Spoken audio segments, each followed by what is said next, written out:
I posted this video about how XRP and Solana are stealing your wealth and some of the issues that both of those coins have.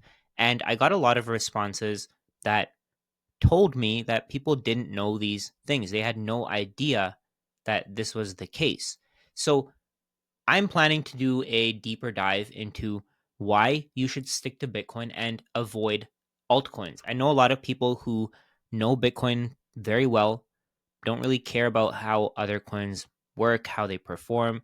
These videos aren't for you. These videos are for the people who still believe that altcoins are going somewhere. Altcoins are going to be creating value at some point. They're going to flip Bitcoin. In these videos, I'm going to talk about how Bitcoin serves a much bigger purpose than all of these altcoins are supposedly designed to do, or what their marketing team tells you that they're going to do. Let's get started. The first thing I want to talk about here is this post from Vitalik.eth, Vitalik Buterin. He's the creator of Ethereum. So it says, no, this is not how this game works. The person deciding the new EF, this is Ethereum Foundation leadership team, is me. One of the goals of the ongoing reform is to give the EF a proper board, but until that happens, it's me. So he's telling you right off the bat that he has a lot of power over the Ethereum Foundation, and I believe the Ethereum Foundation is what changes the code for Ethereum. And if he gets an incentive to change the code, what could this mean? Could this mean that he could create sanctions? Let's say he gets incentivized by a government to attack another government's accounts. Could that be a possibility? This is what this tweet tells me. If you keep the pressure on, then you are creating an environment that is actively toxic to top talent. Some of Ethereum's best devs have been messaging me recently, expressing their disgust with the social media environment that people like you are creating. You are making my job harder, and you are decreasing the chance that I have any interest whatsoever in doing what you want. And what he's referring to here is this tweet here. There's, I believe, a dev for Ethereum. Correct me if I'm wrong, but people want her to resign for whatever reason. I don't know what the details there are, but back to the original tweet, it seems like Vitalik here is saying that he has full control over Ethereum. So the people don't matter. What if he's actually a bad actor? Why would people use this as a savings vehicle for the long term?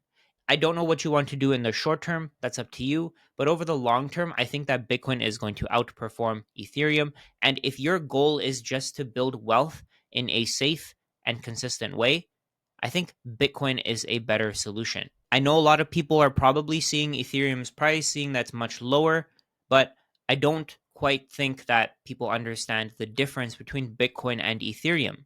Yes, Bitcoin's price is much, much higher. It's at six figures. It's at $106,000. Ethereum is only about $3,500. So you might think, I can buy one whole Ethereum. I'll never be able to get to one whole Bitcoin, so it's too late. But you have to look at your ownership as a percentage of the total Ethereum or Bitcoin market cap. So if there's only ever going to be 21 million Bitcoin, that means that if you own one Bitcoin, or if you own zero point 0.1 Bitcoin, or if you own 0.01 Bitcoin, whatever the amount is, you own 0.1, 0.01, or 1 out of 21 million, and nobody can change that denominator. Nobody can increase the supply. We can see here that Vitalik has so much control over the network. I don't quite understand the code. I'm not a technical person, and I'm perfectly okay with that because I can see just from what he's saying here that he has a lot more control than people may think. I'm also seeing posts from people who used to promote Ethereum, who used to promote other altcoins, now becoming Bitcoin maxis. And what a Bitcoin maxi is someone who sticks to Bitcoin only. They don't gamble with other cryptocurrencies. The significance of this, of course, is that a lot of retail investors go on YouTube and they search for content from people who are reputable. If more reputable people start promoting Bitcoin, talking about Bitcoin, start talking about the benefits of owning Bitcoin, then the people who are new to the market are probably going to go towards Bitcoin instead of buying altcoins. A lot of retail investors have no idea what they're doing here, so they fall for the trap of seeing promotional content and buying coins, even though the person promoting them may have gotten paid to promote them. I've gotten countless requests from people who want me to promote their altcoin. They want me to promote their service. They want me to push their product on my audience, even though their product may be some kind of scam or fraud and something that can screw over my audience in the long term. When you see people talking about random altcoins, when you see people talking about random cryptocurrencies, make sure that you understand what the reasoning behind it is. I don't personally know if this creator or any of the other ones took any money from someone to promote their cryptocurrency, but I'm just saying, pay attention to all of that. You don't know what somebody's real intentions may be. The next thing that I want to talk about today is Ethereum's supply. So on Wednesday, September 14th, 2022, there was something called the merge. Ethereum changed from proof of work to proof of stake because Ethereum wanted to save energy. They wanted to become more green. Ethereum said that because of this change, the supply will somehow become deflationary. What they were going to do is they were going to burn some coins, something along those lines. I don't know the exact details. And for a little while, they actually did keep their promise. At the peak, they had burned something like 456,000 Ethereum. So they decreased the supply by 0.38%. You can see the numbers on your screen here. But after that point, the supply starts shooting right back up. And why is this? It's because this burn is caused by people using Ethereum for transactions. So whenever there's a transaction for Ethereum, you have to pay a gas fee to the miners, and those miners take half of that fee and they burn it. If nobody's using Ethereum, then the supply starts increasing because there's no Ethereum being burned. At the very bottom of this supply curve, we can see here that the supply of Ethereum dropped by about 0.38%, and now it's about to go back to being positive after the merge. And this is kind of scary because this is a promise that Ethereum made to its investors. And a lot of people bought Ethereum because they thought the supply was going to be deflationary. They thought that the supply was going to decrease over time. I had multiple conversations with people who were specifically buying Ethereum over Bitcoin because they thought that the supply will fall over time. New Ethereum are created by staking. So it's essentially called decentralized finance, where if you lock up your Ethereum, you get a certain amount of Ethereum as a payment, almost like an interest payment in the regular financial system. So if you were to buy bonds, you'd get interest in terms of dollars. In this case, if you lock up your Ethereum, you become a validator. You get paid Ethereum for doing so. What you're doing here is you're locking away your Ethereum and you're holding on to it for a pre-specified length of time. You have to have a minimum of 32 ETH to be able to verify transactions and add new blocks to the blockchain. So if you don't have 32 ETH, then you can't be a validator for Ethereum. We can see here, in exchange for the work, they earn freshly minted ETH and portions of the network transaction fees. So no matter what, more Ethereum is going to be created and added to the economy because that's how these miners are paid. There's no maximum supply cap for ETH because the Ethereum network is going to continue to create more ETH and pay it to validators because that's how the network works. The biggest problem with this is that anyone who doesn't have 32 ETH can't stake their Ethereum. They can't be a validator.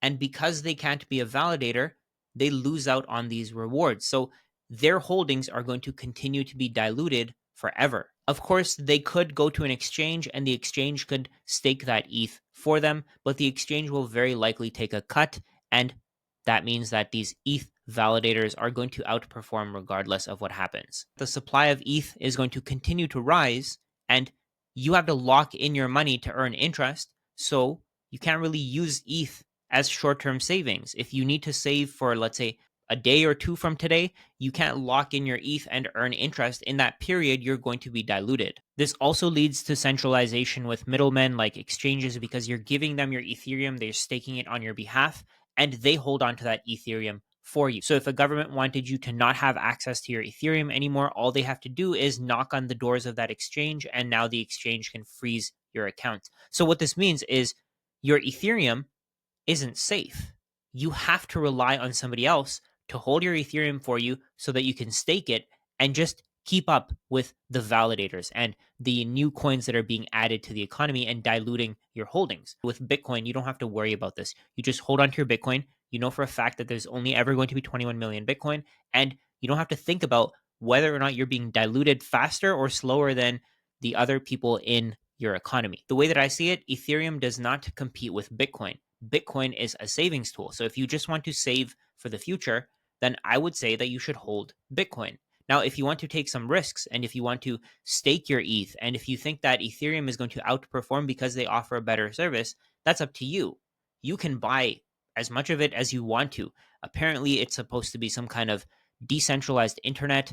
I can see the value of that, but how do you know that there's going to be no competitors? And how do you know that somebody else won't do it better?